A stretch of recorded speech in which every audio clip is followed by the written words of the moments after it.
This is Euclid Book 3, proposition number 20. And we're going to start with a circle here, and we have point D way up here, and we have point A down here, and we have point G down here, and a point B down here, so that makes a humongous circle.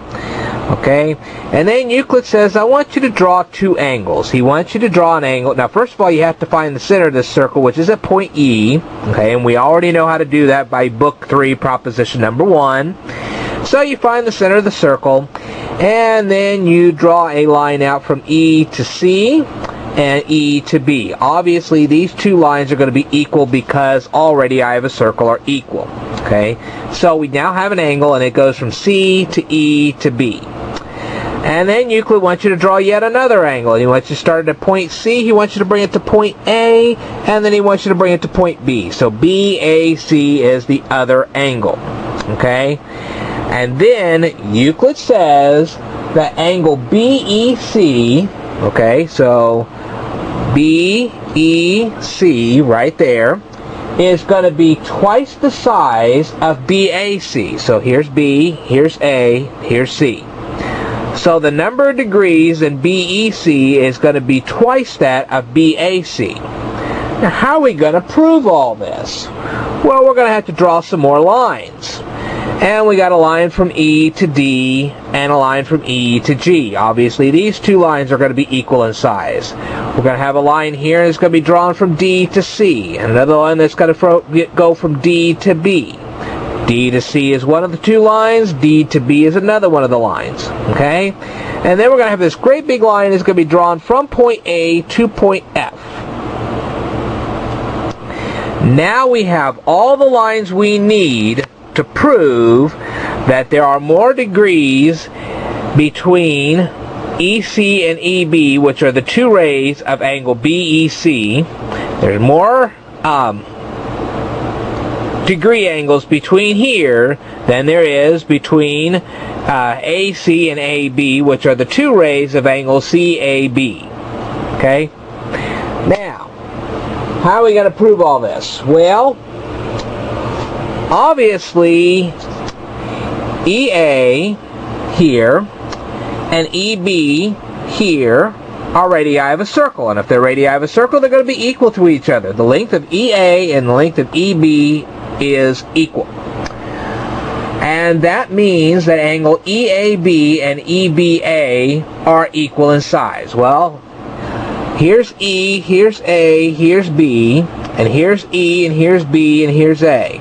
And both of these angles are going to be equal in size because the length of EA and the length of EB are equal in size. And we can prove this by Euclid Book 1, proposition number 5.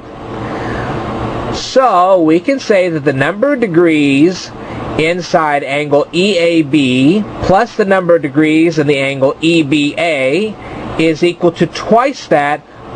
So if you were to take the number of degrees in EAB, multiply it by 2, you would get the sum of the number of degrees in EAB and EBA. Well, here's EAB, there's that angle right there. And here's EBA, here's that angle right there. And if you were to add the number of degrees in these two angles right here, you would get twice the number of degrees in EAB. So twice this is these two right here. Okay.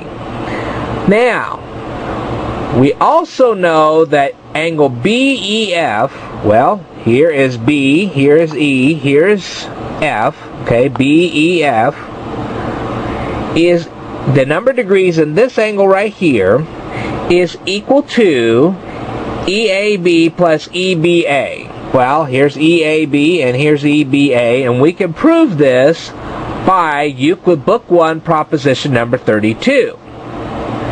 Therefore, the number of degrees of BEF is twice that of BAE, right here. All right. Now we go on. EA equals EC. Well, here's EA here, and here's EC right here. They come from the center, they go to the circumference, so therefore they are radii of a circle. And if they're all radii of a circle, they are equal. Okay, already I have a circle are equal, so EA and EC are equal in length. Boom. Alright, now we could also say that angle EAC is equal to angle ECA. Well, here's EAC, that would be this angle right here, and here's ECA, and there's that angle right here. Now, because we can say that, then if we were to take the number of degrees in EAC, well, here's E, and here's A, and here's C. If we were to take the number of degrees in here, multiply it by 2, we would get the sum of EAC and ECA. And the reason for that, again, is by Euclid Book 1, proposition number 5. Now, we're going to go to angle FEC. FEC. There's FEC right there.